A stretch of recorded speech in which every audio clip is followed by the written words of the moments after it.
The elevator doors opened onto the wrong floor, and nobody noticed because everyone was screaming the chorus to some song I hated. I stepped out anyway, because the hallway stank of sweat and cheap perfume, and my friend Lena had already disappeared into the apartment like she got swallowed. I knew right away we weren't on the floor we meant to be on because the numbers on the doors didn't match the elevator panel, but nobody cared. People poured out like the elevator was a clown car. Someone's elbow jammed my ribs, somebody else stepped on my shoe, and I got that hot, trapped feeling you get in a packed bar when the air turns into a wet towel. I called Lena's name once, not loud, just enough to feel like I tried. The music from inside the apartment beat through the walls. Whoever lived there had their door propped open like a mouth. Inside was shoulder-to-shoulder bodies, heat, and a kitchen table covered in fireworks that definitely weren't legal. They weren't cute. They were wrapped in plastic with cheap warning labels, piled up like someone had raided a trunk and dumped it all out. People leaned on the table with drinks like the whole thing wasn't one bad bump away from ruining everyone's year. I stood there for a second, trying to find Lena and the crush, and all I saw were backs, hair, hands in the air, phones recording. It pissed me off because Lena did this thing where she'd drag you somewhere and then vanish the second she got bored. I loved her and wanted to shake her at the same time. My coat started to feel like a punishment. The room smelled like vodka, spilled beer, cheap perfume, and that burnt sugar vape smell that clings to your throat. Some guy in a dress shirt, drunk, red-faced, kept patrolling the room like he owned the air. He wasn't dancing. He wasn't laughing. He moved slow, steady, scanning. Every time someone drifted toward the front door, he shifted that way, like a dog guarding a bull. People brushed against him, and he didn't flinch. He looked through them. I kept catching his eyes, and every time I did, my stomach did a small, tight flip. I told myself I was being dramatic. I told myself it was New Year's and everyone got weird. I still watched him. I needed the bathroom. I pushed through people, bumped hips, got elbowed, and found the hallway. The hallway felt like a relief until I realized it wasn't empty. It just funneled you into doors. The bathroom door was shut. I knocked once. No answer. I tried the handle. Locked. I knocked again, harder. Nothing. I leaned in, listened. I heard a faint shift, like someone inside moved their weight, then silence again. No running water. No floss. Just that thick, deliberate quiet. Behind me, dress shirt guy appeared, too quiet for how drunk he was. He blocked the hall like a bouncer. His smile didn't reach anything. He asked where Lena was. I shrugged. Wrong move. His hand hit the wall next to my head, hard, like he wanted to leave a mark without actually leaving one on me. The picture frame behind me rattled. My whole body went tight. He didn't touch me, not exactly, but he crowded me until my shoulder pressed the bathroom door and I could smell vodka and sweat on his breath. I said, "Move," and my voice cracked. He laughed and leaned closer. "You're not going anywhere." The living room roared with the countdown. 10, 9, 8, like the entire apartment was cheering for me to get trapped. The sound rolled down the hall in waves, and it made my skin prickle because it felt like everyone was on the same beat except me. I tried to slide past him anyway. He grabbed my wrist. Not soft, not a joke, just a clamp. I yanked back and my skin burned where his fingers had been. He called me a bitch like it was a casual fact, like he was commenting on the weather. I turned to run back into the crowd and realized the front door had a chain across it. Someone had actually chained it. I stared at it so hard my eyes watered because my brain kept trying to make it normal. Chains are for basements, for storage units, for places you don't want people getting into. Not for a front door in a crowded apartment full of drunk strangers. People screamed, "Happy New Year," and kissed and threw glitter.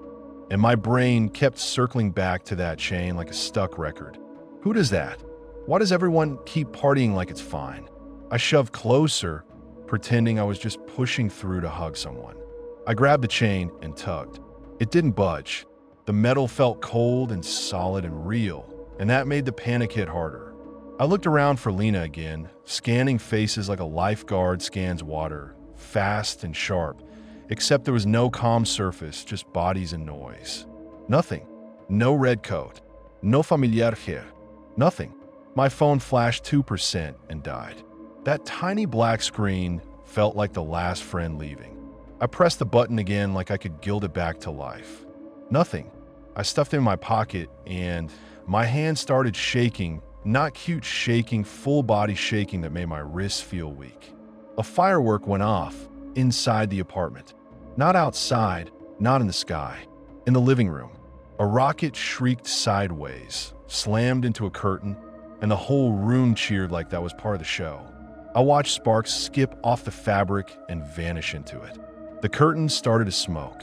Someone yelled, not scared, just pissed like the fire was being rude. Somebody threw a drink at it. It hissed and kept burning. Smoke rolled up and stuck to the ceiling. For a few seconds, everyone still acted like it was entertainment. Phones went up higher. People laughed louder, like volume could turn danger into a story. Then the smoke thickened and the air changed. You could taste it. It scraped your throat. People started coughing and swearing and shoving. Someone tried to open a window and couldn't because it was jammed or locked or painted shut. That's when I stopped thinking in sentences and started thinking in impulses. Dress shirt guy shoved me back into the hallway toward a bedroom. He hit me with his shoulder and I stumbled. My hand caught the door frame and came away sticky from someone's spilled drink. He tried the knob and it opened too easily, like the room had been waiting. He leaned his head toward it like he was inviting me in, like it was obvious where I belonged. I didn't go in. I dropped low instead, crouched behind a coat rack piled with winter jackets, breathing in a fur that wasn't mine. My knees hit the floor hard enough to sting. I held my breath, then forced myself to breathe shallow, quiet. I listened to him stomp around, cursing, telling someone to keep the fucking door shut. I heard the chain rattle. I heard laughter drown it out because of course it did.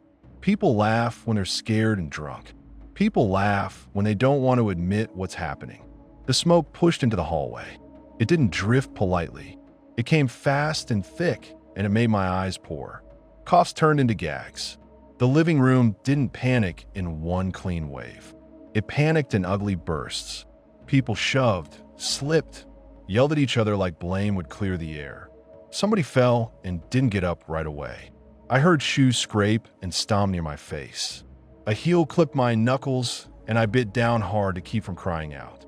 The coat rack shook with every impact. I kept thinking, Lena, where the fuck are you? And then thinking, don't move, don't get seen, don't get grabbed again. I crawled away from the hallway toward the balcony door because I felt a draft there, a thin line of cooler air cutting through the stink. My hand slid on the floor. I kept my head low because smoke rises, and I clung to that like it was a rule that could save me. I got to the glass, fumbled for the lock, and my fingers slipped because I couldn't get a grip. I tried again. I forced the latch down. I pushed. The city hit me like a slap. Wind, fireworks, distant sirens that sounded tired.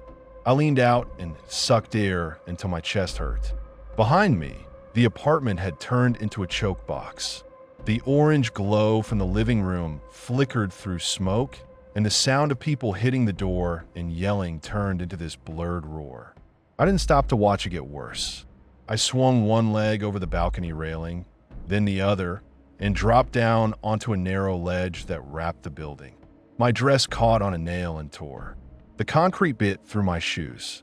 The ledge felt too thin for a person to be on, and my brain screamed at me that I was going to fall, that this was insane, that this was how people die. I moved sideways, inch by inch, pressing my stomach against frozen brick, gripping rough edges until my fingers went numb. My palms burned. My breath came out in harsh bursts. I didn't look down because if I looked down, I knew my legs would quit. Below, people screamed woo and set off more rockets, bright and stupid. It made me furious. It made me want to spit. Above, the apartment glowed orange behind smoke, and every now and then I heard a sharper crack, like something inside broke or popped. I kept moving anyway because staying put felt worse.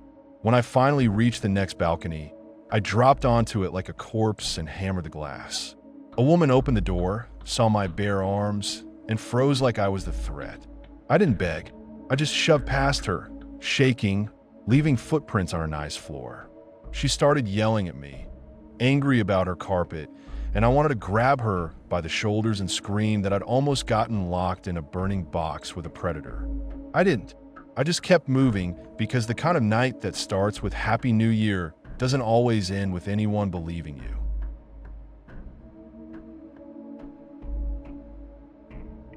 My coat smelled like spilled champagne and exhaust when I slid into Ivan's back seat. He grinned like a saint, pupils wide, hands too loose on the wheel. Everyone kept saying he was fine, like that word had magic in it.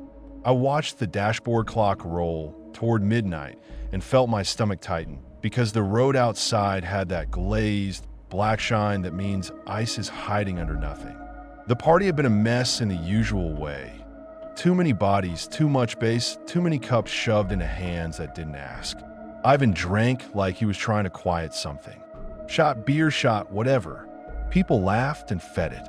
He's good, someone said. He drives better like this, someone else said, like that was a compliment and not a goddamn warning label. I tried to say we should call a cab.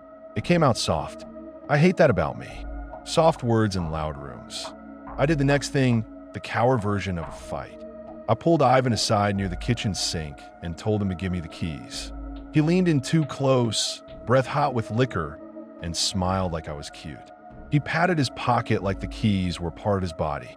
I reached for them anyway, and he slapped my hand away hard enough that it stung. And then he laughed so everyone would hear the laugh and not the slap. People looked over, saw us smiling, and went back to their drinks.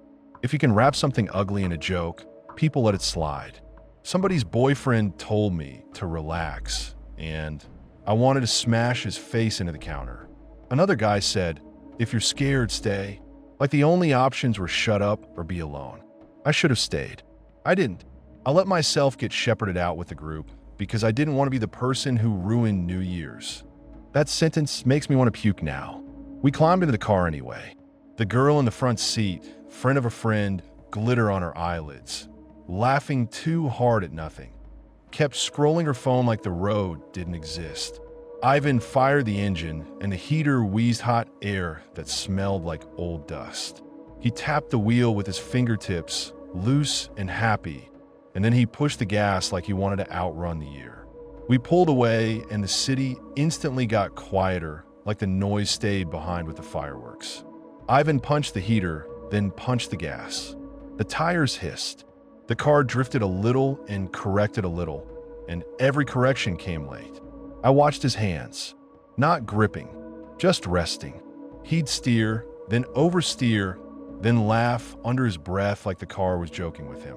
I kept swallowing down the urge to grab the wheel because my brain kept showing me the headline version, "Drunk passengers fight crash." I didn't want to be part of a different disaster. So I sat there and tried to sound normal when I said, "Slow down." He didn't answer. He just went faster. The road out of the city had patches where the street lights didn't reach. The lanes blurred. The tires kept making that thin, slick sound that never belongs on dry pavement. I could feel the car's weight sliding before it actually slid, like a delay between reality and what my body knew. My ribs felt tight under the seatbelt, like I'd already expected a punch. I didn't do the brave thing. I didn't yank the keys. I didn't get out. I just sat there, biting my tongue, telling myself we were almost there. A truck appeared at the curve like it teleported. Not speeding, just there. Ivan jerked the wheel like he was swatting a fly. The back end snapped out and the world went sideways so fast my brain didn't catch up. The seatbelt grabbed my ribs. Glass ticked my face like sand. The sound that stayed with me wasn't the crash. It was the moment after, when the engine kept running for a second, coughing, and the radio kept playing that stupid countdown like nothing happened. My mouth filled with metal. My head buzzed. The windshield was a cracked spiderweb and cold air shoved through it. I tried to move, and pain lit up my chest, sharp and bright. I looked forward and saw the girl folded toward the door, her neck bent at an angle that made my stomach drop. No blood, no movie gore, just wrong. Ivan whispered, "Fuck," and then he moved. not to check on anyone. He scrambled out and ran, boots slipping like the road itself was chasing him. For a second, I thought he was running to the truck to get help, to do the right thing. Then I saw his back shrinking into the dark, and I understood. He was leaving us. He was saving his own ass. I fumbled my belt. My fingers didn't listen. They shook so hard I kept missing the latch. When it finally popped, I fell forward and hit the seat in front of me with my forehead. Stars burst behind my eyes. I turned and tried the back door. It opened with a groan. The air outside cut through my clothes like a blade. I stumbled out and my shoes slid on the shoulder. The car sat crooked, half in the lane, hazard lights blinking like a slow heartbeat. I screamed Ivan's name and my voice came out thin. I took a few steps after him and immediately slipped. My knee smacked the ice and pain shot up my leg. A guy from one of the stopped cars grabbed my coat and hauled me back like I was about to throw myself into traffic. He kept barking at me to sit down, to stop moving, to stop acting crazy. I wrenched free and almost fell again. Up ahead, the truck had stopped. A guy stood near it, frozen, hands at his sides, like he didn't know what kind of person he was supposed to be in this moment. Headlights stacked behind us. Cars slowed, stopped, then some of them backed up. Nobody wanted to commit. A man in a puffer jacket approached, took one look into the front seat, and backed off like he'd seen something infectious. Someone lifted a phone and held it steady. That pissed me off so hard I wanted to slap it out of their hands, but my legs wobbled and I couldn't even stand right. I tried the passenger door. It wouldn't budge. The frame had shifted. I yanked until my shoulder burned and the pain in my ribs made me hiss. The girl's phone buzzed on her lap. Texts. Little bright blocks of nothing. I shouted her name even though I didn't know it. I shouted for Ivan even though I knew he was gone. My own phone was in my pocket, dead, and that felt like a personal insult from the universe. Someone yelled, "Call 911," like they were assigning homework. Another person argued about where we were, which exit, which road. The truck driver kept saying he didn't see us. He couldn't stop faster. It wasn't his fault. I didn't care. I didn't want to debate. I wanted a door to open. When the first cop car arrived, the flashing lights painted everything into a cheap nightmare. The officer looked at the empty driver's seat and then looked at me. His face tightened like a judgment. He asked if I was the driver. I said no. He asked where the driver went. I pointed down the road because that's what I had, a direction and a ringing in my ears. He kept me right there, on the shoulder, like a piece of evidence. He asked for my ID, and my hand shook so bad I dropped my wallet twice. He asked how much I'd had to drink, and I answered and watched his eyes do that little skeptical squint. Another officer showed up and asked the same questions again, slower, like repetition would make me confess. They didn't accuse me outright. They didn't have to. Their silence did it. Everyone standing around saw the uniform attention on me and started treating me like I was the driver who ditched his friends. Paramedics shoved past people and finally did the thing nobody else would. They got close. They tried tools on the door. They spoke in short, flat words. One of them checked the girl and didn't say anything out loud, but his shoulders dropped in a way I'll never forget. They covered her, just like that, like turning a page. They sat me on the cold shoulder and wrapped a foil blanket around me. It crinkled and flashed in the lights. I kept staring at the car, at the smashed glass, at the skid marks that looked like someone had tried to erase us. My hands wouldn't stop shaking. I felt dirty, like the night had stuck to my skin.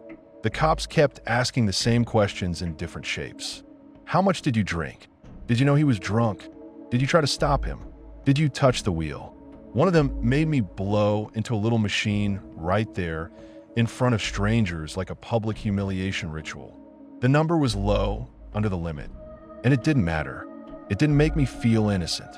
It just made me feel like I'd been sober enough to know better and still did nothing. Later, when the sun came up, the ice melted just enough to reveal how thin it had been. Not a storm, not a disaster, just a slick film that didn't care what day it was. Ivan never called. The last thing I heard from him was that single word, fuck, and it sounded less like regret and more like annoyance at getting caught.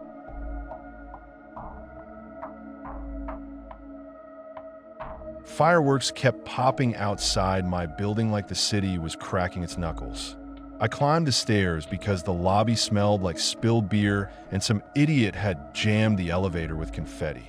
My keys were cold enough to sting. I stepped over a crushed party hat and a puddle of something sweet and stale, and I told myself, get upstairs, lock the door, ignore the city losing its mind.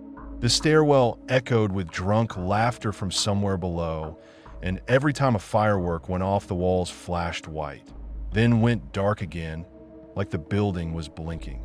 The hallway on my floor sat dark. Not moody dark, power out dark. Someone had pulled the emergency light cover off and left the bulb dangling. It swung a little when I walked by, like it was breathing. The air up there felt colder than it should have, like a window was open somewhere, and my skin went tight on my arms. My door wasn't closed all the way. I stopped so hard my knee locked. I stared at that thin slice of black between the door and the frame, and my brain tried to explain it away. Maybe I didn't latch it. Maybe the old lock stuck again. Maybe I was so tired I forgot. I even patted my pockets like I'd find an answer in fabric. I listened. No TV, no footsteps, just the building creaking and the distant party roar. A bottle shattered downstairs and people cheered. The noise made me feel stupid for being scared, like fear was embarrassing, like I was the only asshole not having fun. I pushed the door with one finger. It opened smooth, no resistance like it wanted me inside. The chain wasn't on. I always used the chain. That hit me like a slap. My apartment smelled wrong. Not smoke, not rot. Something metallic and clean like coins and bleach. The living room was a mess in a way I couldn't map. Drawers out. Couch cushions flipped. My New Year's leftovers smashed onto the floor like somebody had stepped on them. Plastic container cracked. Sauce smeared like a dirty handprint. My coffee table was shoved an inch to the left. Little changes like someone tried to put things back, but didn't care enough to do it right.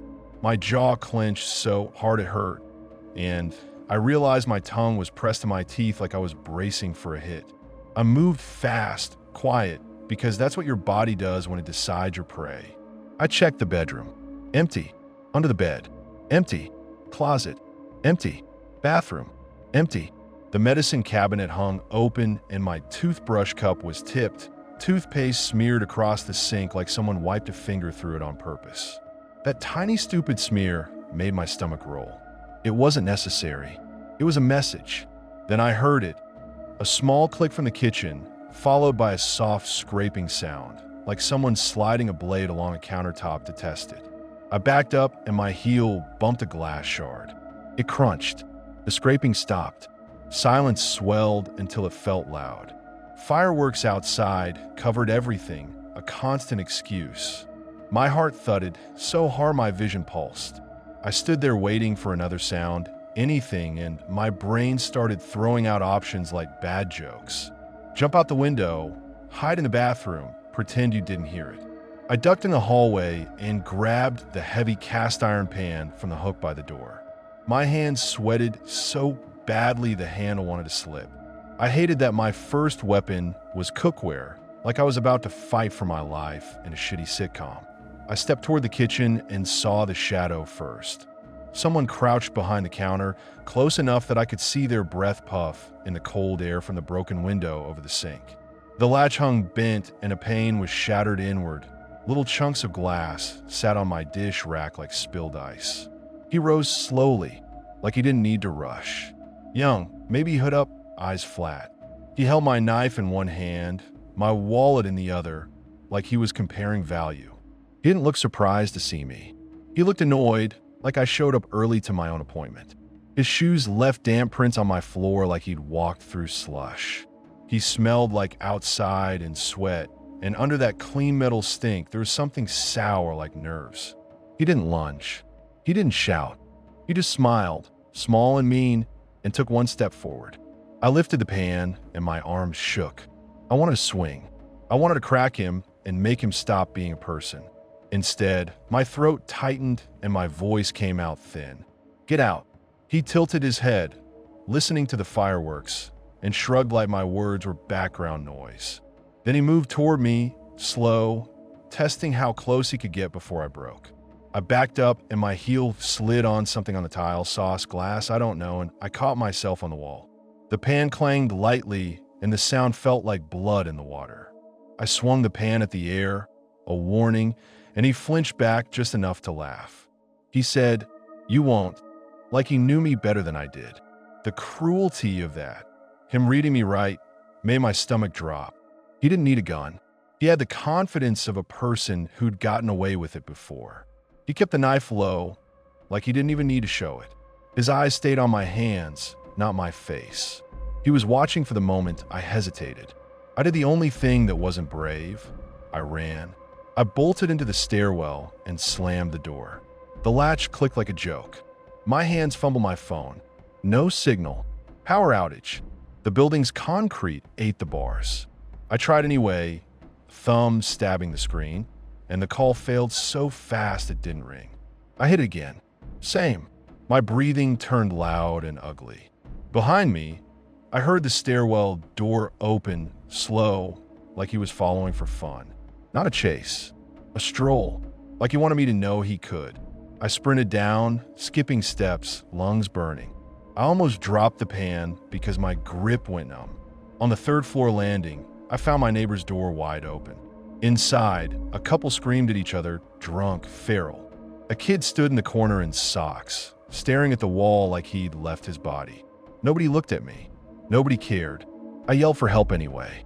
The man snapped his head toward me, took in my face, and sneered like I was interrupting his show. He shoved his partner hard enough that she hit the table, then pointed at me like I was the problem. She started yelling too, not help, just noise, just blame. The kid didn't move. I stood there one useless second longer, waiting for any adult brain to switch on, and all I got was more screaming. I heard a footstep above me on the stairs. Slow, measured, not rushing. That's when my panic turned to anger because he felt safe enough to take his time in my building, on my stairs, while everyone else played their stupid games. I ran again because apparently that building had no heroes tonight. When I finally hit the lobby, the front doors were propped open for the party crowd coming and going. Cold air poured in. People in glittery hats laughed, took selfies, screamed about resolutions. Somebody bumped my shoulder and kept laughing like I was a prop. I burst out onto the sidewalk and flagged down a police car that crawled by. Windows up, heater on. The officer lowered the window halfway. I told him someone was in my apartment. I told him he had my knife. I told him he followed me down the stairs. My words came out fast and ugly, and I didn't even care how I sounded. He looked past me at the fireworks, at the drunk crowd, at the general chaos. He sighed like I'd asked him to do paperwork. "You sure it's not just a misunderstanding?" That was the worst part. Not the knife. Not the shadow in my kitchen. The way the night gave everyone permission to treat danger like inconvenience. I snapped at him. I said my door was open, my window was broken, my shit was everywhere, and I wasn't imagining a stranger in my kitchen. His face tightened like I was making his shift harder. He asked if I'd been drinking. That lit me up. I told him no, I'm sober, I'm scared, and I'm standing in the street because he's sitting in a warm car acting like this is my fault. He told me to calm down. I almost laughed. I couldn't calm down. My hands wouldn't stop shaking around a fucking frying pan. By the time they walked upstairs with me, slow and bored, my skin crawled the whole way. Every landing felt like a trap. The stairwell smelled like damp concrete and old smoke, and I kept imagining that behind us. Right at our backs, smiling. The cop kept his flashlight low like he was checking for trash, not a person. He told me to stay behind them, like that was supposed to make me feel safe instead of small. My apartment sat empty. The broken window leaked wind. My wallet was gone. My knife was gone. The only thing he left behind was my front door hanging open like a mouth that couldn't close, letting the cold in.